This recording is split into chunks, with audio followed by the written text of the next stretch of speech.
Jésus-Christ, qui est notre Dieu, qui est l'époux de nos âmes, qui a tout accompli pour nous. Et nous savons aussi que c'est lui qui nous rassemble ce soir, qui permet que nous soyons encore ici, autour de sa parole et d'écouter encore ce qu'il a à nous dire. Et il est le Dieu qui est infiniment fidèle, parce qu'il a dit que là où 2 et 3 sont assemblés à mon nom, je suis présent au milieu d'eux. Et nous savons qu'il ne peut mentir. Il aime lorsque ses enfants se rassemblent dans sa présence, parce que c'est là le moment où vraiment il nous parle, alors que dans la journée, nous sommes dans nos occupations, pour certains dans des travaux, dans des familles. On n'a toujours pas l'occasion d'être en communion avec le Seigneur. Mais lorsqu'un temps comme ça nous est donné, c'est un temps et un moment consacré spécialement à Dieu. Qu'il puisse vraiment nous parler, parce que dans la journée, beaucoup de gens nous ont parlé. Mais ce temps, celui-ci, c'est vrai que ce n'est pas beaucoup de temps, mais les quelques heures que nous avons, les réunions de soir, c'est pour nous soumettre à sa présence et lui dire, Seigneur, maintenant parle-nous. Nous voulons écouter ta douce voix. Je ne sais pas aussi, est-ce que nous croyons vraiment que Dieu parle? Amen. Amen. Oui, moi de mon côté, je crois fermement qu'il parle. Et chaque fois que nous sommes rassemblés, il nous parle. Soyons simplement attentifs à ce que l'Esprit dit à l'Église. Parce que l'Esprit dit encore à l'Église. Et l'apôtre Paul dit que vous savez ce qu'il le retient maintenant. Donc retenir cet homme, l'Antichrist, pour qu'il rentre dans la phase de la bête. Pour l'instant, il n'est pas encore la bête. Il est encore dans l'onction de l'Antichrist, donc l'onction de faux prophète. Donc présentement, il agit sous cette onction de faux prophète. C'est pourquoi il n'y a pas encore de mal. Et s'il est dans cette onction de faux prophète, c'est simplement parce que l'épouse est encore sur la terre. Et comme il agit dans l'onction de faux prophète, c'est-à-dire un faux enseignant, quelqu'un, effectivement, il est appelé antichrist, donc qui est contre la parole. Donc anti, c'est tout ce qui est contre la parole. Donc c'est ce rôle-là qu'il joue même dans la phase séductrice, c'est-à-dire dans la phase douce de son ministère. Donc la phase juste de l'enseignement de façon innocente. Voyez, mais nous savons qu'il changera des phases aussi dans son ministère et il prendra l'onction de la bête. Et à partir de ce moment-là, les choses ne seront plus faciles. Les choses ne marcheront pas toujours comme nous pensons que les choses vont marcher.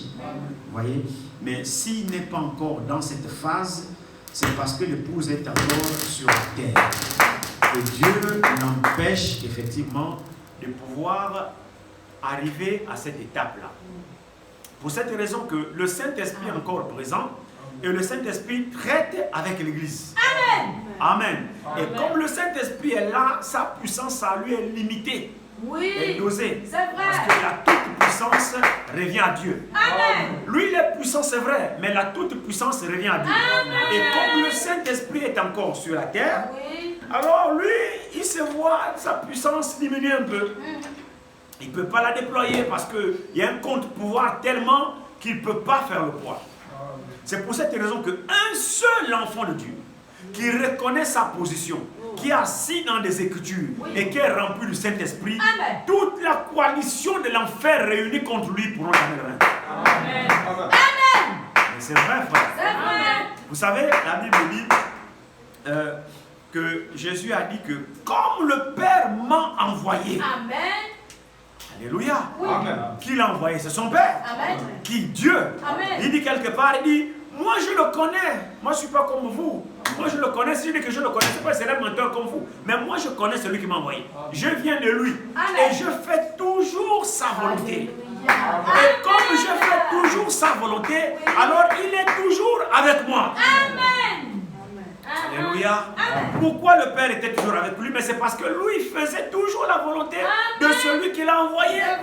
Il dit même que les paroles que j'ai dit là, c'est pas moi. C'est le Père qui habite à moi, c'est lui qui parle. Alors maintenant il dit comme le Père m'a envoyé. Nous remarquons finalement que le Père l'a envoyé avec le Père lui-même. C'est vrai. Parce que vous comprenez quelque chose.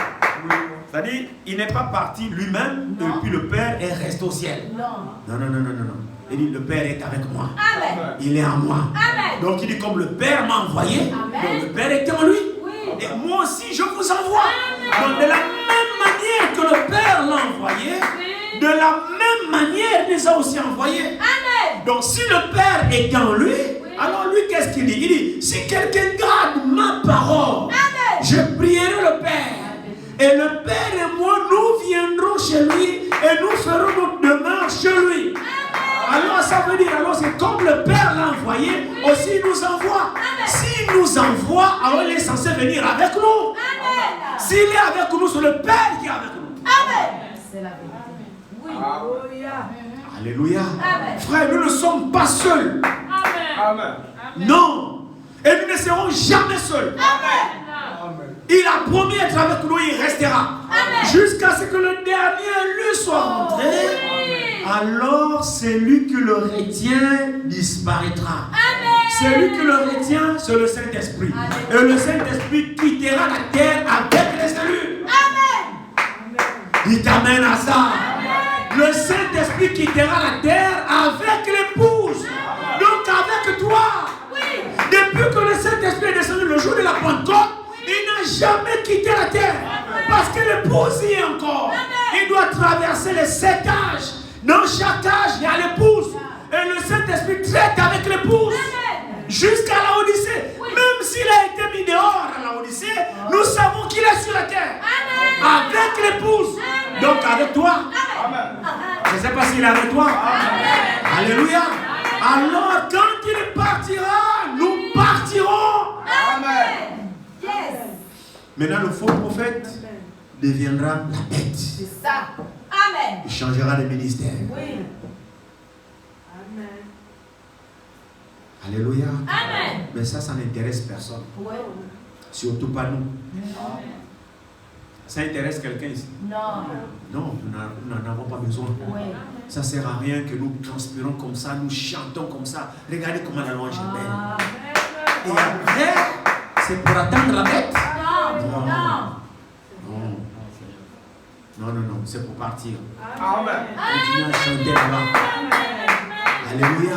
Nous allons continuer avec la réjouissance là-bas. Voyez-le. C'est la vérité, frère. C'est aussi vrai que vous me voyez. Ce qui est écrit ici s'accomplira. Alléluia. Dieu est jaloux de son épouse. Il est vraiment jaloux de son peuple. C'est pour cette raison que cette jalousie l'a amené à être positif. Quand il a perdu le premier homme, il ne s'est pas contenté de s'asseoir. Ça lui faisait tellement mal qu'il ne se réjouissait pas. Il a dit non, je ne l'ai pas créé pour ça. Moi je l'ai créé pour qu'il vive avec moi. Qu'il vive dans ma gloire, qu'il vive dans ma joie. Alors je suis jaloux d'Adam, je suis jaloux de la race humaine. Dieu a dû se remettre au travail et venir mourir à la place de l'homme. C'est l'amour de Dieu envers toi qui l'a amené à mourir à ta place. Pour que tu n'aies plus à mourir. Si Jésus est mort, c'est afin que tu ne meurs plus. Ceux qui meurent, c'est parce qu'ils ont refusé d'accepter le Seigneur Jésus-Christ. Mais si tu l'acceptes, alors tu es passé de la mort à la vie. Et cette vie doit déjà être effective en toi pendant que tu es vivant. C'est pas quand nous sommes morts que nous sommes passés la mort à la vie. Non, nous sommes passés la mort à la vie quand nous sommes vivants. C'est-à-dire à partir du moment où on fait le choix d'abandonner le monde et de choisir d'accepter le Seigneur Jésus-Christ, si nous croyons à sa parole telle que lui il a dit, alors cette parole pénètre en nous et installe la vie de la parole dans nos âmes. Alors là nous sommes passés de la mort à la vie. C'est pourquoi pendant que nous sommes vivants, nous avons déjà la vie éternelle. On ne reçoit pas la vie éternelle quand on est mort, c'est faux. On reçoit la vie éternelle quand nous sommes vivants. Et tu dois pouvoir l'expérimenter et témoigner que tu as la vie éternelle. Mais nous, la vie éternelle, nous savons qu'elle sera accordée à beaucoup de personnes. Même à ceux qui sortiront de la grande tribulation, ils auront la vie éternelle du fait qu'ils ont accepté Jésus comme leur Seigneur et leur Sauveur personnel. Mais nous, en plus de la vie éternelle, nous sommes l'épouse. Nous voulons participer à la première résurrection. Au repas des noces, à l'enlèvement. N'ira l'enlèvement que les membres de l'épouse. Et c'est ça le plus. En plus de la vie éternelle, il y a ce privilège-là que l'épouse a. Et c'est ça qui fait que nous travaillons. Plus que tout le monde. C'est ça. C'est-à-dire, lorsque ces choses-là, frère, sont ancrées en toi, tu ne paraisses plus. Oh oui. Même quand tu es fatigué, tu dis, ouh, l'épouse. Amen. Amen. Je suis un membre de l'épouse. L'épouse n'est pas paresseuse. L'épouse n'est pas feignante. Ah oui, c'est vrai. L'épouse n'est pas négligente. Non. L'épouse est zélée. Amen. Amen. Oui. Alléluia. Amen. Nous continuons notre message de dimanche. Les 3 dépôts sacrés d'une femme. Amen. Amen. Amen. Je pense que c'est vraiment important Oui. que nous comprenions ces choses parce que gardons toujours en corrélation l'Église et Christ. Et nous avons vu que la femme a 3 dépôts qu'on qualifie de sacrés. Pourquoi sacrés? Parce que ces 3 dépôts ont un rapport, sont vitaux. Oui. C'est pourquoi on dit qu'ils sont sacrés, parce que les 3 dépôts sont vitaux. Le premier dépôt ou la première vertu, c'est la virginité, comme nous avons vu dimanche. Le deuxième dépôt, la deuxième vertu, c'est la maternité. Amen. Et la troisième vertu, le troisième dépôt, c'est la fidélité. Amen. Alors ces 3 choses-là sont importantes pour une femme d'abord naturelle. Oui. Pour une femme naturelle qui est appelée à être l'épouse d'un homme, ces 3 vertus sont essentielles pour elle, pour faire d'elle une vraie épouse dans son foyer, pour réjouir le cœur de son mari qu'il a épousé. Elle doit nécessairement avoir ces 3 vertus. C'est absolument important pour le bonheur de son mari. Si l'une de ces vertus manque à cette dernière, bon, c'est une bonne épouse, mais c'est vraiment pas bien, c'est pas quand même bien. Oh, c'est vrai. C'est la vérité. C'est vrai. Nous avons écouté ici, par notre précieux frère qui nous a apporté la parole ici pendant une semaine pratiquement, il nous a donné une déclaration. Il dit, en réalité, lorsque Dieu a créé la femme n'existe que pour un seul homme. Amen. C'est la vérité. Normalement. Amen. Maintenant, l'apôtre Paul, dans Corinthiens 7, nous explique que la femme est liée à son mari aussi longtemps que ce dernier est vivant. Amen. Elle est liée au serment de la fidélité. Amen. À cet homme, aussi longtemps que ce dernier est vivant. Amen. Elle n'a pas le droit d'être la femme d'un autre. Elle n'a pas le droit d'avoir des contacts avec un autre homme. Tant que son mari est encore vivant. Ainsi dit la parole de Dieu. Amen. Dieu ne l'accepte pas. C'est-à-dire, ton mari est vivant et tu pars coucher avec un autre homme. Tu es une femme infidèle. Tu es une prostituée. Et tu n'es pas digne d'être la femme de cet homme. C'est clair.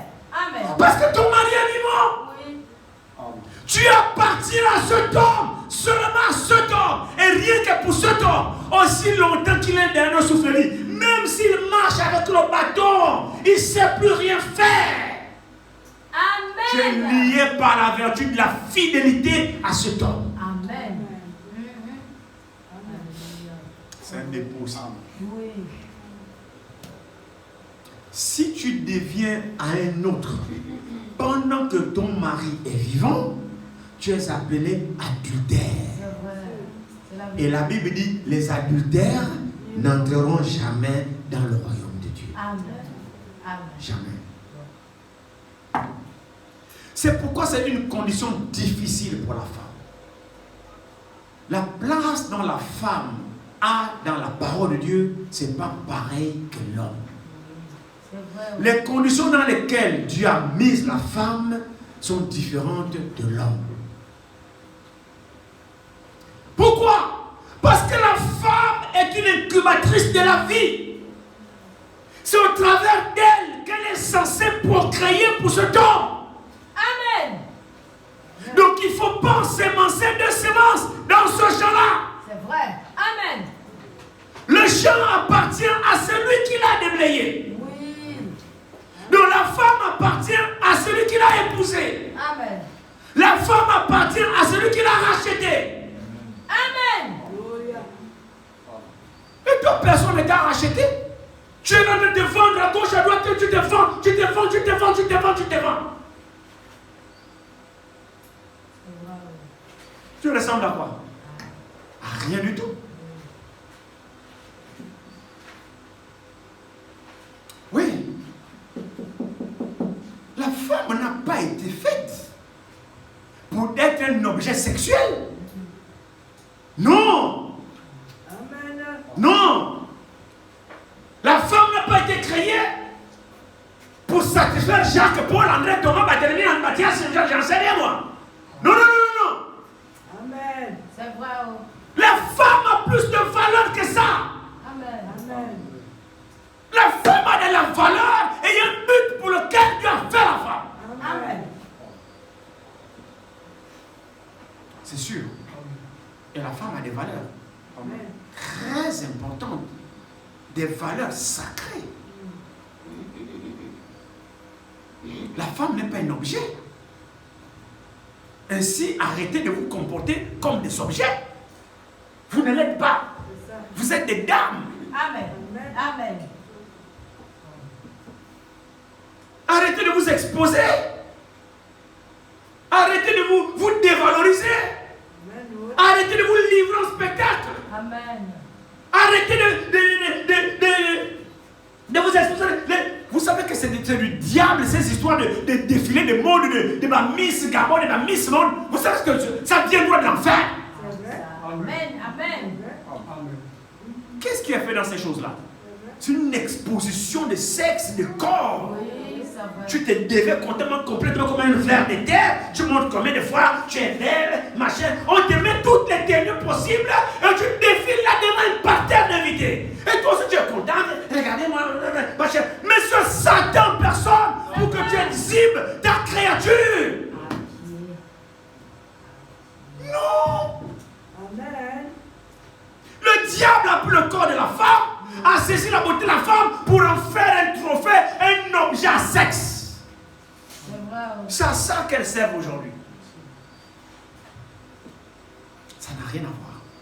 La femme a plus de valeur que ce qu'on prétend. Amen. La femme typifie l'Église. Amen. Oui. Alléluia. Amen. La femme a plus de valeur. Elle porte des dépôts sacrés en elle. C'est pourquoi elle doit se respecter. Premièrement, la femme doit respecter son corps. Si toi tu ne respectes pas ton corps, ne demande pas à quelqu'un de le respecter à ta place. Je suis désolé. Si toi-même tu ne respectes pas ton corps, ne demande pas à quelqu'un de le respecter à ta place. Respecte-toi d'abord toi-même. Amen. Et par la suite de cela, tu imposeras le respect. Il viendra seul. Amen. Tu te respectes, tu imposeras le respect seul. Amen. Amen. C'est sûr. Amen. C'est la vérité. Les trois dépôts sacrés d'une femme. Aussi longtemps que ton mari est vivant, tu ne dois pas être la femme d'un autre homme. Non. Non, non, non, non, non. Tu n'es dégagé des liens sacrés du mariage que si ce dernier meurt. Sa mort doit être constatée. À partir de ce moment-là, maintenant, quelqu'un d'autre peut cogner à ta porte, tu peux devenir la femme d'un autre. Parce que ton premier mari est mort. Voilà. C'est ça la parole de Dieu. C'est pourquoi la condition de la femme est difficile. C'est pourquoi les sœurs doivent faire attention. C'est pourquoi dans les mariages, ce n'est pas des jeux. Ce n'est pas de la blague. Ce n'est pas un problème de convoitise. Non! C'est un engagement sacré. Amen. On ne joue pas avec ça.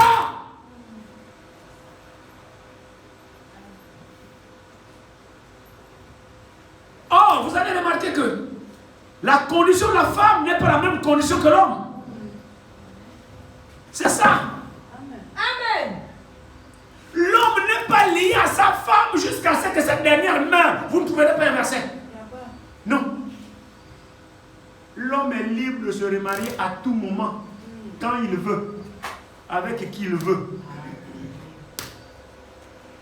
Parce que l'homme est un type de Christ. Amen. Amen. Amen. Il n'en est pas ainsi de la femme. C'est difficile, hein? Oui. Quand on arrivera à mariage, divorce dans l'église, là, ici, il y aura des déclarations que nous dirons ici, que vous allez voir que c'est très compliqué. Très compliqué. C'est pour cette raison que la femme a le dernier mot et la dernière décision. Elle ne doit pas la prendre à la légère. Non. Elle ne doit pas la prendre, même si le frère te donne des millions. Cette décision n'est pas prise à la légère. Tu dois être convaincu au fin fond de ton cœur que c'est lui. Amen. Parce que quand il changera de couleur, ma soeur, tu n'as pas le choix, c'est fait. Vous savez, quand le prophète a reçu la révélation du mariage et divorce, quand le Seigneur lui a révélé, c'était l'un des derniers mystères à être révélé après l'ouverture de cette source. C'est pourquoi le mariage et divorce était un mystère. Il a fallu la révélation. Et quand il a reçu cette révélation, il est allé sur la montagne, il a cherché la face de lui, il dit, Seigneur, comment je vais aller dire ça à mon église? Comment je vais aller prêcher ça? Tout en sachant qu'il y a des gens qui sont mariés, remariés 2, 3, 4 fois dans l'église, divorcés, remariés, et qui vivent heureux, qui ont fait des enfants, qui ont fondé le foyer. Comment je vais aller dire ça à mon église? Dire quoi? Allez dire quoi? Allez dire que madame, ton mari, c'est celui qui t'a déviergé. Amen. C'est vrai. Amen. Oui. C'est lui qui a fait couler ton sang, le sang de ta jeunesse, le sang de l'alliance. Tu as été fidèle avec la femme de ta jeunesse. Malachie 3. Amen. Amen. Tu as été fidèle. Donc l'homme là, en réalité, ton mari est ce homme-là. Oui. Selon la volonté de Dieu. Amen. Donc en fait, pour que tu sois en alignement avec Dieu, cherche-le là où il est. Amen. Tant qu'il est vivant. Parce que la femme est liée à son mari tant que ce dernier est vivant. Mais s'il est vivant et que tu deviens la femme d'un autre, tu es appelé adultère. Amen. Donc pour que tu sois dans la parfaite volonté de Dieu, cherche-le. Amen. Et va te réconcilier avec lui. Amen. Que la femme ne se sépare pas de son mari, mais qu'elle se réconcilie plutôt avec lui. Ah oui. Amen. Tu vas aller le trouver où? Il t'a déviergé depuis 1845.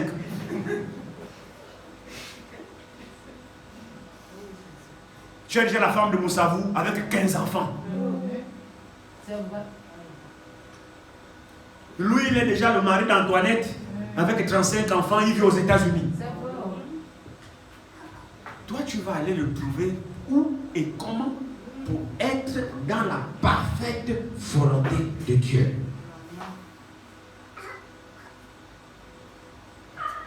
Ouais, comment l'histoire est dangereuse. Le prophète est obligé de chercher la face de Dieu. Il dit, Seigneur, c'est compliqué. Dans mon église, j'ai des gens qui sont mariés, divorcés, 3, 4 fois, qui ont fondé le foyer. Pour certains, ils vivent heureux. C'est-à-dire, il a épousé une femme déjà déviergée, avec qui il a fondé un foyer. Ils ont déjà 35 enfants. Ils vivent heureux. C'est sa femme. Mais quand la révélation vient, il dit non. Son mari, en principe, c'est l'homme qui l'a déviergé. Donc là, il est appelé femme adultère. Oh oui. Si celui qui l'a déviergé est encore vivant, frère, c'est difficile ça. C'est vrai.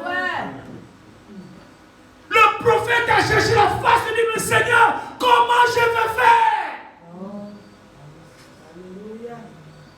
À cause de l'ouverture des sorts, Dieu lui a donné une grâce particulière. Amen. Il dit non, à cause de l'ouverture de la parole, les mystères qui étaient scellés depuis le commencement, maintenant à la fin de l'église, de l'achèvement, alors j'accorde une grâce exceptionnelle, supplémentaire.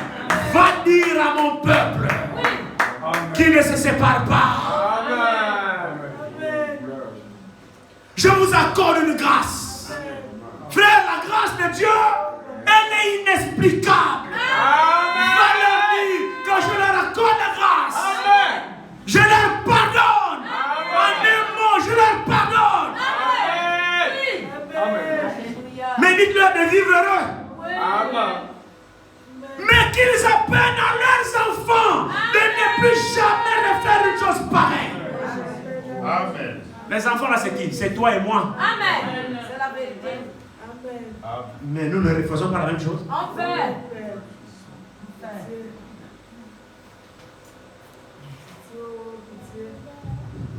Non, frère. Il ne faut pas qu'il en soit ici. Nous avons reçu l'ouverture de la parole. Et nous devons nous y tenir. L'apôtre Paul dit, oh, si vous pouviez supporter de ma part un peu de folie. Mais oui, supportez-moi. Car je suis jaloux de vous. D'une jalousie de Dieu. Amen. Pas la jalousie de Satan. Non. La jalousie de Satan tue. Oui. Mais la jalousie de Dieu préserve Amen. et sauve. Amen. C'est deux jalousies différentes. La jalousie de Satan, c'est la haine. C'est l'envie. La jalousie de Dieu ne s'exprime pas comme ça. Dieu est jaloux de nous parce qu'il est possessif. Il est jaloux de nous parce qu'il ne veut pas nous perdre. Amen. C'est comme ça que s'exprime la jalousie de Dieu. Il ne veut pas nous perdre. Nous sommes d'un grand prix pour lui. Nous représentons quelque chose pour lui. C'est pourquoi il est jaloux de nous. Il ne veut pas que quelqu'un d'autre nous tourne autour. Il ne veut pas. Comme un homme qui aime sa femme ne supporterait pas qu'un rat tourne autour de sa femme. Amen. Non. Non. Si vous voyez un homme, sa femme, les rats viennent de draguer sa femme. Chérie, c'est qui? Oh, c'est Johnson. Ah, il te dit, oh, mais va Johnson t'appelle. Moi, je vais dire avec toi, va Johnson t'appelle. Johnson, tu veux quoi? Je vais parler avec toi, viens parler avec toi devant moi. Tu veux dire quoi, ma femme? C'est ma femme. Johnson va parler à ma femme pour dire quoi, ma femme? C'est ma femme, c'est ma femme. Pas la femme, non, ma femme. Ça change tout. Adjectif possessif. C'est vrai, non? Amen. Dieu, il est possessif. Amen. Hein? Tout ce qui est de Dieu, c'est possessif. Amen. Mon peuple, Oui. mon épouse, Amen. mon fils, Amen. mon serviteur, Amen. ma fille. C'est le Amen. langage de Dieu. Amen. C'est-à-dire, il s'approprie. Dieu est possessif. Amen. Et c'est dans ça qu'il est jaloux. Mais c'est normal. Je dois jalouser ce qui est à moi. Pas ce qui est à autrui. Ah oui. Mais la jalousie de Satan, c'est ce qui est à autrui. C'est pas pour lui. Et il jalouse ça. C'est ça. C'est ça la jalousie de Satan. Il jalouse ce qui est à autrui. Donc il envie ça. C'est ça. C'est pas à lui. Oui. Mais il veut ça. vrai. Et il est jaloux que tu appartiennes à Dieu.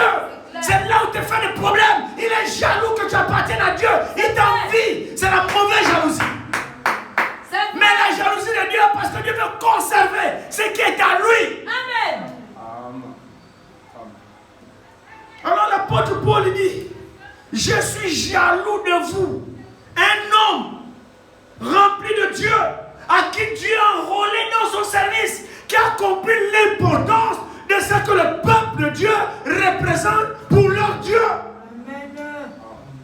Ici c'est l'apôtre Paul. Qui est-il? Serviteur serviteur de Dieu. Amen. Il était animé de la pensée de Dieu. Il était animé de la révélation de Dieu. Dieu lui a révélé son plan. Alléluia. L'apôtre Paul ici avait des sentiments qui étaient en Christ. Amen. Oh, c'est sûr et certain. L'apôtre Paul ici, frère, Christ est vivant en lui. Quand Paul parlait là, c'était Jésus dans Paul. Cette jalousie, c'est ce que Christ estime à votre endroit. Alors Christ transfère cela dans ses serviteurs. Donc un vrai envoyé de Dieu est jaloux du peuple de Dieu. Il vous gardera dans l'enseignement de Christ. Amen. Oui. C'est sûr. Amen. Il veillera sur le troupeau. Amen. Il veillera sur lui-même, également sur son enseignement. Amen. Il veillera sur le troupeau, sur lequel Dieu l'a établi. Parce qu'il sait que Dieu lui demandera des comptes. Il ne fera jamais l'œuvre de Dieu avec négligence. Quand une âme est attaquée, frère, il va dans sa chambre, il noircit les genoux, il prie pour la brebis. Les sentiments qui étaient en Christ doivent être dans chaque serviteur. Si ce n'est pas le cas, c'est que Jésus ne t'a jamais appelé. Amen. Tu prêches l'évangile pour un but lucratif. Amen. Oui, frère. Amen. Alors, quand l'apôtre Paul dit ici, oh, si vous pouviez supporter de ma part un peu de folie, mais oui, supportez-moi. Quand je suis jaloux de vous, d'une jalousie de Dieu, parce que je vous ai fiancé à un seul époux. Amen. Pas plusieurs, un seul. Amen. Amen. Pour vous présenter à Christ comme une vierge souillée. Non. Non. Comme une vierge. Amen. Alléluia. Amen. Vous voyez, là il est parlé de la virginité. Comme une vierge pure. Et dans le domaine spirituel, comme nous avons vu dimanche, nous avions vu que nous devons aussi également être vierges spirituellement parlant. Amen. Pour faire partie de l'épouse de Christ. Amen. C'est-à-dire abandonner ce que tu sais. Vider ton intelligence. Amen. Vider ton intellectualisme. Amen. Vider ta connaissance. Amen. Vider je sais tout. Je me suis enrichi et je n'ai besoin de rien. Amen. Il s'agit de vider ça. Amen. Pour maintenant être rempli Et monsieur. de Dieu lui-même. Amen. Amen. De la pure parole. Oui. Yes. Amen. Vous voyez, quand nous continuons la lecture ici, que dit l'apôtre Paul, verset 3, toutefois de même que le serpent séduisit Ève par sa ruse, je crains que vos pensées. Est-ce que vous voyez là? Amen. À quel niveau nous sommes souillés en réalité? C'est au niveau de notre pensée. D'où il faut garder notre matrice spirituelle vierge. Amen. Comme ça, quand la parole vient, on ne raisonne plus.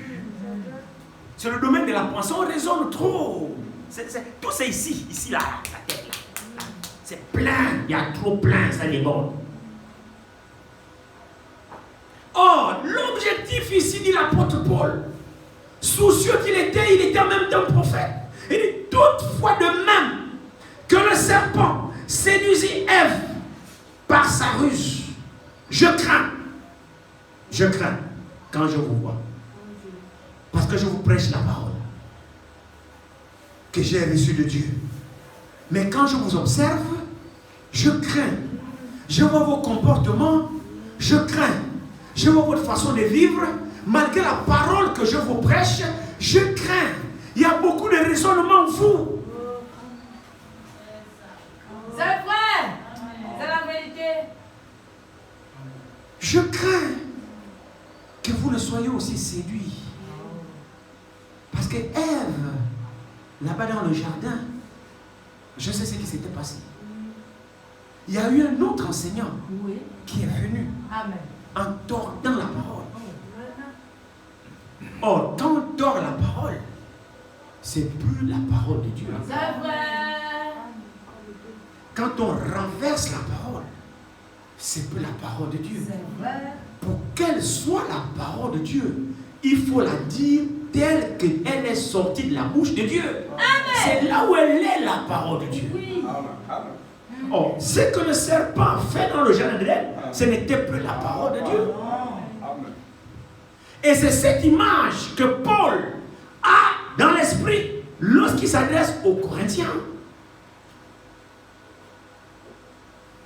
Parce qu'il a constaté que les Corinthiens avaient un comportement qui n'était pas scripturaire. Mais qui vous a enseigné ça? Je crains que, parce que ce que je vois en vous, là, beaucoup de raisonnement là. Je vois que vous marchez plus selon la parole de Dieu. Vous aimez raisonner avec les Écritures. Vous aimez mettre du vôtre dans la parole de Dieu.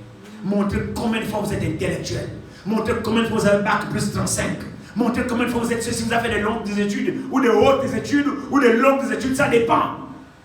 Mais la parole de Dieu ne dépend pas de vos hautes études, de vos diplômes, de votre bagage intellectuel. On s'en fout de ça. Amen. Amen. Pierre ne savait même pas lire son nom. Oui. C'est quelqu'un l'écrivait. Oh. C'était les gens du peuple sans instruction, dit la Bible. Amen. Mais c'était lui qui a reçu les clés du ciel. Alors l'intellectualisme n'a rien à voir dans les choses divines. Mais les choses divines, c'est par révélation, frère. C'est sûr et certain. Même si tu n'as pas été à l'école, Dieu va t'utiliser. Amen. Les choses divines ne dépendent pas de l'intelligence ou bien de l'intellectualisme. D'ailleurs, pour que tu sois intelligent, il faut que tu sois obéissant à la parole. Amen. Un homme intelligent pour Dieu, c'est celui qui obéit à la parole de Dieu. Celui que Dieu appelle intelligent, c'est celui qui obéit à toute sa parole. Pour Dieu, il est intelligent. Amen. Mais celui qui raisonne avec la parole de Dieu, pour Dieu, il est bête. Amen. Malgré ses diplômes. C'est ça. Amen. Oui. Vous dites pas amen à ça? Tes bac plus 25, quand tu raisonnes avec l'écriture, pour Dieu, tu es bête. Mais celui qui n'a jamais été à l'école, il n'a même pas son certificat d'études primaires et élémentaires.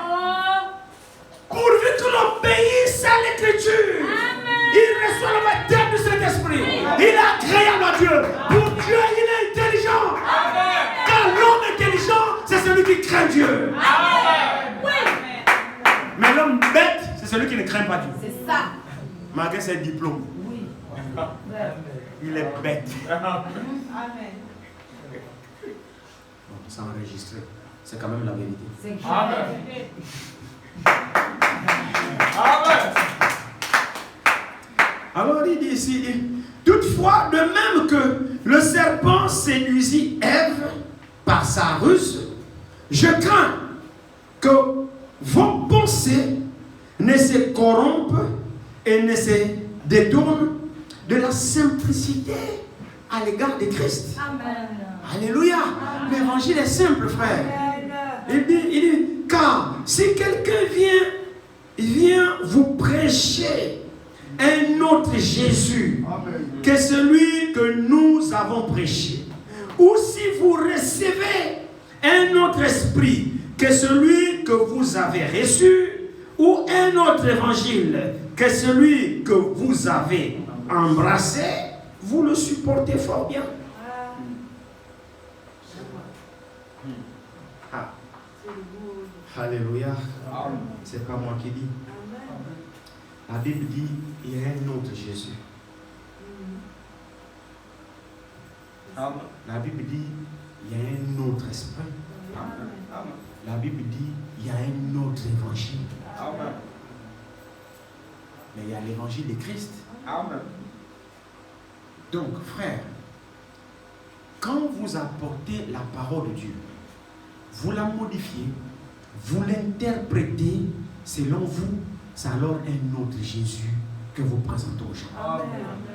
C'est plus le Jésus de la Bible. Et là maintenant, les gens reçoivent un autre esprit. c'est plus l'esprit de la parole. Et ça devient de facto un autre évangile à vous fabriquer. C'est ça. Amen. Maintenant, ce qui étonne l'apôtre Paul, c'est que le peuple reçoit ça. Ils ne boulent pas. Ils acceptent.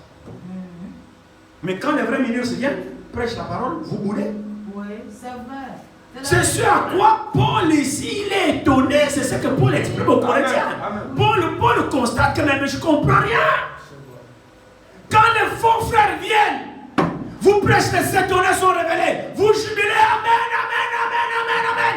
Mais quand c'est la sainte doctrine, à peine on décroche votre amen. C'est ce que l'apôtre Paul est en train de dire. Pour vous rendre cela en langage facile. Quand on vient vous prêcher, la résurrection a déjà eu lieu. Amen, amen. On quitte le dernier banc. On vient pointer le doigt au prédicateur, même à son nez. Amen, amen, amen, amen, amen. Oui. Si ce n'est pas le désordre, je ne sais pas comment on peut appeler ça. Amen. C'est vrai. Vous appelez ça onction? Non, c'est du désordre. Oui.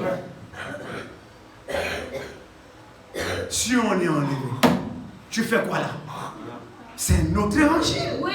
Et les gens là, Paul les a livrés à Satan. C'est clair.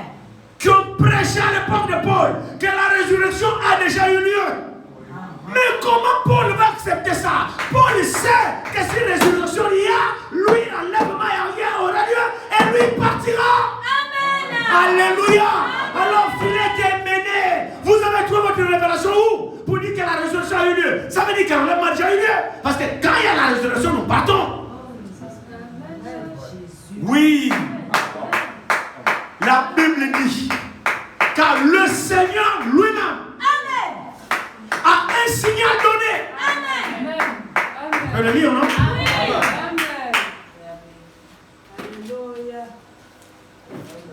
Thessaloniciens.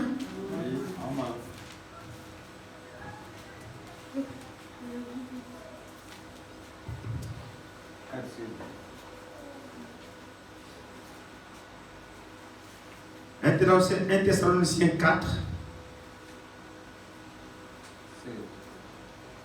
Oui, mon frère, merci beaucoup. Commençons au verset 13 d'un Thessaloniciens chapitre 4, à partir du verset 13. Nous ne voulons pas, frères, que vous soyez dans l'ignorance au sujet de ceux qui sont décédés, afin que vous ne vous affligez pas comme les autres qui n'ont point d'espérance. Amen. Car si nous croyons que Jésus est mort et qu'il est ressuscité, croyons aussi que Dieu ramènera par Jésus et avec lui ceux qui sont décédés. Amen. Voici en effet ce que nous vous déclarons d'après la parole du Seigneur. Amen. Alléluia. Amen. Pas d'après la parole de Paul, mais après la parole du Seigneur. Nous, les vivants, Oui. donc qui s'incluait, Amen. nous les vivants restés pour l'avènement du Seigneur, nous ne dévancerons pas ceux qui sont décédés. Car le Seigneur lui-même, alléluia, il n'enverra pas pour cette circonstance un prophète. Gloire à Dieu. Respectons la parole de Dieu. Amen. Qu'en est-il des gens qui ont mélangé cette histoire en disant que le commandement c'est le message? Non. Regardez, frère, que Dieu nous aide. Ayons du respect pour la parole de Dieu. Quand on ne comprend pas, prions, Dieu va nous révéler. La Bible dit, écoutez ça très bien, écoutez, il dit, car le Seigneur lui-même, il n'a pas dit qu'il va envoyer un ange. Cette fois-ci, il n'y a plus d'ange. Amen. Non, là c'est lui-même, car le Seigneur lui-même a un signal donné à la voix d'un archange et au son de la trompette de Dieu descendra du ciel. Amen. Et les morts en Christ ressusciteront premièrement. Amen. Ensuite, nous les vivants qui serons restés, nous serons tous ensemble enlevés avec eux sur des nuées à la rencontre du Seigneur dans les airs. Amen. Et si nous serons toujours Seigneur. Consolez-vous donc les uns les autres par ces paroles. Alléluia. La parole de Dieu est claire. Quand Paul a été confronté avec ces faux ministres de Christ, des gens qui se déguisent en ministres de Christ, en ministres de l'évangile, et l'apôtre Paul dit, c'est pas étonnant. Plus que Satan lui-même se déguise en ange de lumière. C'est normal qu'aussi ses serviteurs à lui, ses ministres à lui, se déguisent en serviteurs de Christ. C'est ça. Amen. Mais nous les savons. Quel est le signe? Ils prêchent tout sauf la parole. C'est ça. Et quand ils prêchent la parole, ils mélangent. Amen. Amen. Ils ne se tiennent pas exactement dans la parole de Dieu. Parce que cela ne leur a pas été donné. Ils n'ont pas la révélation. Oui. Ils ont le ministère de perroquet. C'est ça. Amen. Moïse a dit, c'est le perroquet. Ouais. Moïse a dit, je suis dit oui, vous êtes assis dans la chair de Moïse. Amen. Mais c'est pas parce que vous répétez Moïse a dit que vous serez sauvés. Jamais. Non. Il faut pour être sauvé, ayez l'expérience du Dieu de Moïse. Amen. Moïse a dit, ne vous sauvera pas. Et ça ne suffit pas. Donc dites ce que disent les bandes, ça ne suffit pas. Je sais que ça va me valoir des critiques. Mais je le prêche quand même. Le messager a dit, dites ce que disent les bandes. J'ai dit oui, amen. Mais ayez l'esprit qui a parlé dans les bandes. Là, vous direz ce que disent les bandes. Mais si vous n'avez pas l'esprit qui a parlé dans les bandes, vous êtes simplement un perroquet. Vous n'êtes pas différent des scribes et des pharisiens qui étaient assis dans la chair de Moïse en répétant Moïse a dit. Mais celui dont Moïse a parlé était là. Ils ont été empêchés de le reconnaître. La même chose, le prophète du temps de la fin nous a annoncé l'évangile de Jésus-Christ. Alors ayez l'esprit qui était en lui. Alors vous direz ce qu'il a dit. Dire ce que disent les bandes, c'est répéter la même chose sur la base d'une même inspiration. C'est-à-dire, si vous avez l'esprit de celui qui était dans le prophète, vous prêcherez la même chose. C'est pas littéralement Branham a dit. Vous ne comprenez même pas. Et vous cognez Branham contre Branham. C'est ça. C'est comme si Branham se contredisait. Non! C'est des gens qui n'ont pas le même esprit que Branham. Amen. C'est la vérité. Quand Paul a été confronté à de tels gens, oh, la résurrection a eu lieu. Philette et Hyménée, ils ont reçu leur révélation. Comme on a aujourd'hui. Faire les révélations, le domaine de la révélation, c'est partout. C'est partout. C'est pas d'aujourd'hui que ça a commencé. Mais des révélations que vous ne pouvez pas ramener dans la parole. Pouvez-vous me ramener les 7 tonnerres dans la parole? Vous soutenez ça par quoi? C'est la révélation de l'enfer. Oh oui. Philette et Hyménée a dit que la résurrection a déjà eu lieu. Paul dit, hein? Et moi je suis là. Si la résurrection a eu lieu, ça veut dire que l'enlèvement a déjà eu lieu. C'est l'un Thessaloniciens. Mais il est hors de question que l'enlèvement ait lieu et que moi, Paul, je sois là sur la terre en train de faire quoi là? Non. Il était certain qu'il n'aura jamais d'enlèvement sans lui. Parce qu'il dit, nous les vivants, nous. Alléluia. Il était certain. Il dit, nous les vivants, nous serons changés. Alors vous dites qu'il a déjà eu lieu et moi, Paul, je ne suis pas changé. Comment Jésus va pas laisser lui et m'oublier, moi, Paul? C'est ça. Oh non! Je connais un homme qui est allé jusqu'au 3e ciel. Si c'était hors de sa chair ou dans sa chair, je le sais. Alléluia! Et il a entendu des paroles qui ne sont pas permis à un homme d'écouter. Amen!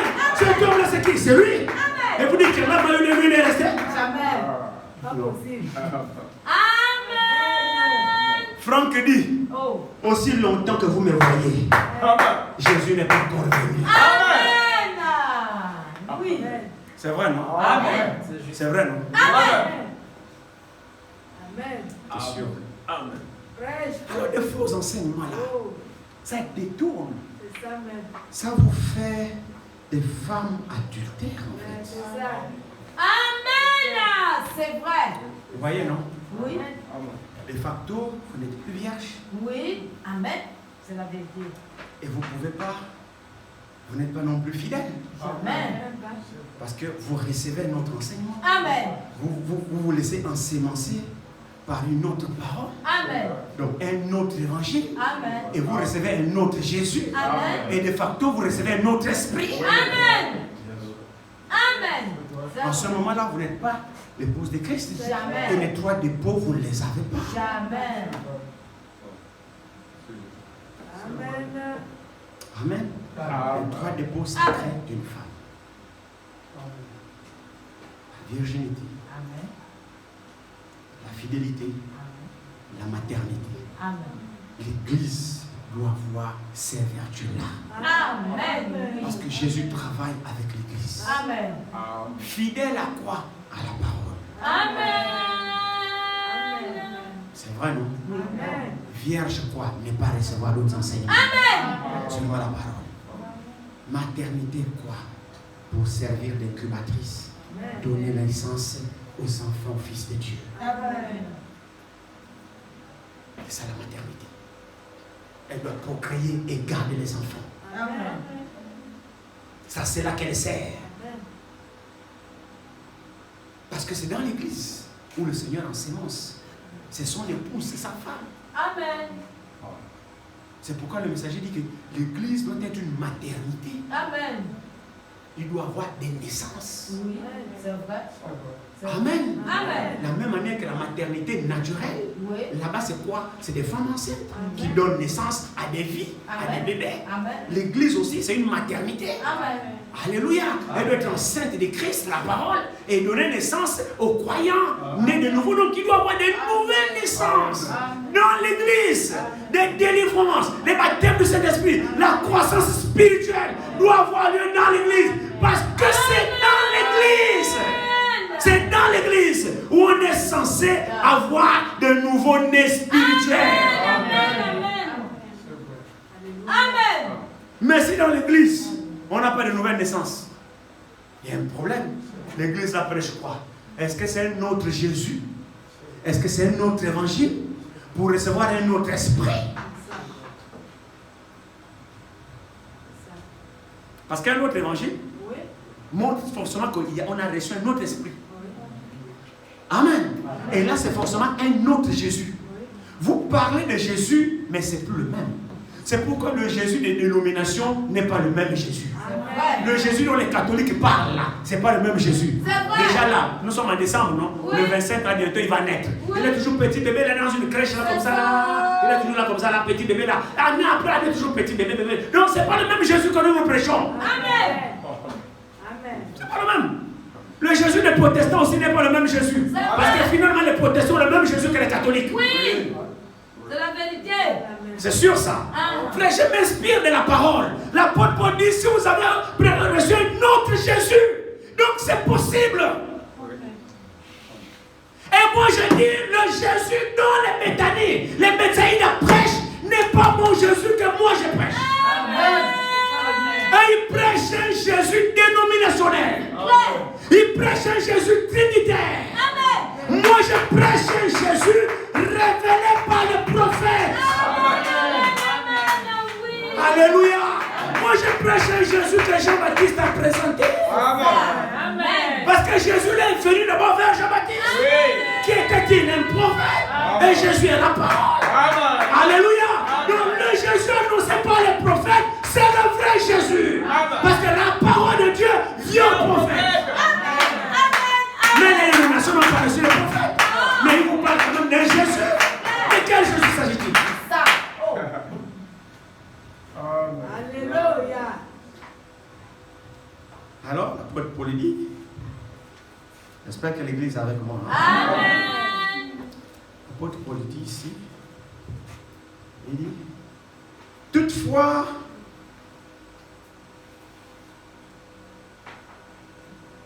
il est quelle heure? 20h pile? Oui. Ici 10 minutes, je vais vous libérer. Toutefois, de même que le serpent séduisit Ève par la ruse, je crains que vos pensées ne se corrompent et ne se détournent de la simplicité à l'égard de Christ. Amen. Car si quelqu'un vient vous présenter un autre Jésus Vous voyez, non? Donc en fait, il y a un autre Jésus. Vous êtes là, oh frère, là-bas on parle de Jésus aussi. Non, on ne parle pas du même Jésus. Oh frère, là-bas à l'église aussi, non. Sinon là-bas aussi, on prêche Jésus. Hein. On est dans la Bible, on prêche aussi Jésus. Non, c'est pas le même Jésus que moi je prêche. Parce que c'est un autre Jésus. C'est pas le même. Parce qu'effectivement, il y a un autre Jésus que les gens nous présentent. Amen. Quand ils déforment les Écritures, c'est plus le même Jésus. Amen. Quand ils rajoutent, c'est plus le même Jésus. Amen. Et ils sont forcément conduits par un autre esprit. Amen. Et là, de facto, ça devient un autre évangile. Amen. Et pour finir, on ne peut pas être d'accord. C'est clair, c'est la vérité. Non, frère, je refuse. Oui. Dans ce cas, nous ne sommes pas les mêmes. Oui.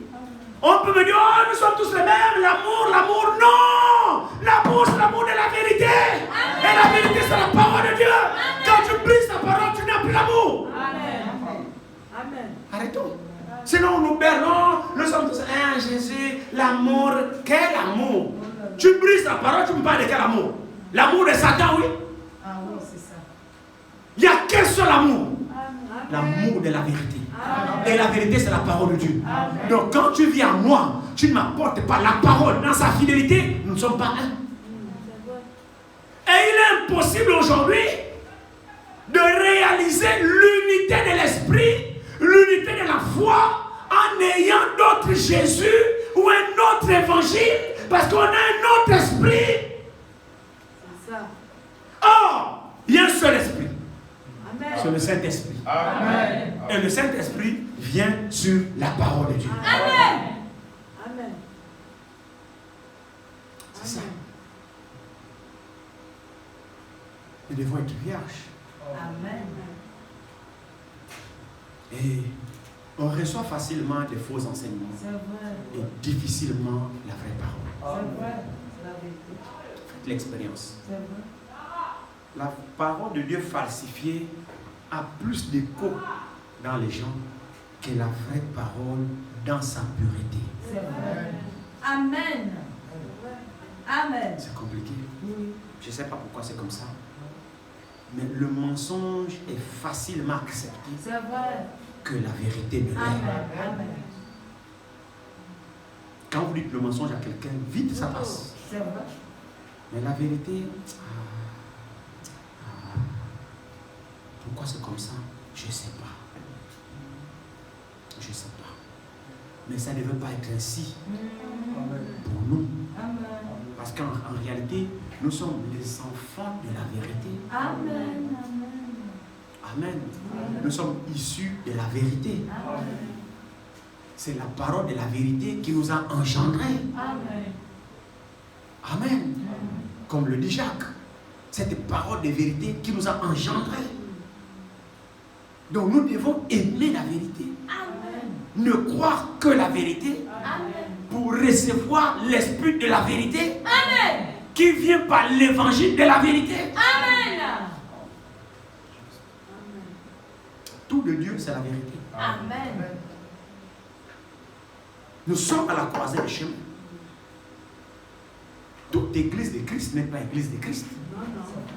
Tous ceux qui s'autoproclament, nous sommes l'église de Christ, ne le sont pas.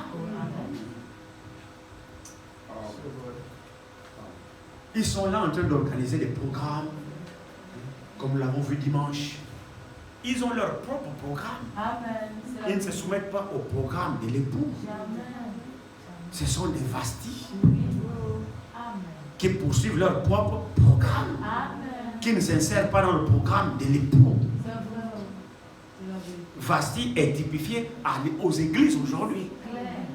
qui poursuivent leur propre prêche, leur propre programme, leur propre séminaire, leur propre organisation, qui ne se soucient pas du programme de leur mari. Amen. Malgré que ce dernier appelle, appelez-moi ma femme, qu'elle vienne ici. Alléluia. L'Esprit de Dieu parle, crie sur ces églises aujourd'hui, crie sur les dénominations. Revenez à la parole. C'est votre époux qui vous appelle. programme. Amen. Élie est venu. Qui a écouté Élie? Non, personne. Mais Élie était qui? Oh. C'était la voix de Dieu qui appelait l'église à retourner au programme de Dieu. L'église a refusé la voix d'Élie pour dire non, non, non, non, non, non, nous poursuivons notre programme. De toutes les façons, nous sommes la femme de Christ. Non. Elles vont être découronnées. Amen. C'est sûr. Amen. Amen. Restons fidèles à la parole de Dieu. Amen. Ayons l'esprit de Christ qui vient sur la parole de Christ. Amen. Et là, nous aurons un vrai Christ Amen. qui se manifestera en nous par de nouvelles naissances. La maternité, c'est-à-dire, on doit voir des bébés spirituels naître Amen. dans l'église Oui. qui est ensémencée par la parole qui est Christ. Je ne sais pas si c'est clair. La vertu de la maternité. Dans l'église, on doit assister à des conversions, à des transformations de vie, à des nouvelles naissances. Alléluia. Au baptême du Saint-Esprit. On doit voir des bébés croître dans l'église. C'est l'église, j'insiste là-dessus, qui est l'incubatrice de la vie éternelle sur la terre. Amen. Oui. C'est l'une de ces trois vertus qu'elle est censée avoir, qu'elle ne doit pas souiller. Amen. Les trois dépôts sacrés d'une femme. Une femme infidèle. À quoi elle sert? Elle ne fait pas la fierté de son époux. En quoi l'église est infidèle? Mais c'est parce qu'elle enseigne des fausses doctrines. Amen. Elle enseigne tout sauf la parole de Dieu. On vous baptise dans les titres de Père, Fils, Saint-Esprit, c'est quoi? C'est la prostitution spirituelle. C'est pas la parole de Dieu. Tu as été baptisé, oui. Mais comment? Au nom du Père, du Fils et Saint-Esprit. Non. C'est quoi? Un faux enseignement. Alors c'est une prostituée spirituelle. Elle n'est pas fidèle à la parole de Dieu. Les femmes doivent prêcher dans l'église. Elle prêche. Qu'est-ce que c'est? Une prostituée spirituelle. Amen. Parce que ce n'est pas la parole de Christ qui est son époux. C'est ça. Donc elle a reçu un autre évangile. C'est pas étonnant que c'est un autre esprit qui agit au milieu d'eux. C'est ça. Amen. On n'a pas le même esprit. Jamais. On ne peut pas avoir le même esprit. Non.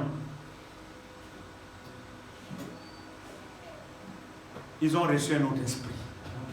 Et c'est normal. L'esprit qu'ils ont reçu, c'est l'esprit des mensonges. Amen. Pourquoi ils croient aux mensonges, Amen. aux faux enseignements? Nous, on a reçu l'esprit de vérité. C'est pourquoi nous ne pouvons que croire à la vérité. Parce que l'esprit de vérité, c'est lui qui nous conduit comme ça, dans toute la vérité. Ne pensez pas que c'est nous-mêmes qui nous conduisons comme ça. Non. C'est parce que la différence, c'est parce que nous, on a reçu l'esprit de vérité. Et l'esprit là, c'est l'esprit fidèle qui nous conduit dans toute la vérité, qui est la parole de Dieu. Amen. C'est ça qui fait toute la différence entre eux et nous. Amen. C'est ça les vierges folles, les vierges sages. Nous sommes des vierges sages. Amen. Amen. Amen. Pourquoi? Parce que nous avons l'huile et nous avons la parole. Nous avons l'huile et nous avons la farine. Amen. C'est pourquoi nous avons un bon gâteau, Amen. bien préparé par les ministères. Ça. Nous ne sommes pas nourris par des corbeaux. Non. Amen. Amen. Alléluia. Amen. Alléluia. Amen. Les trois dépôts sacrés d'une femme. Amen. Que Dieu vous bénisse. Amen. Amen.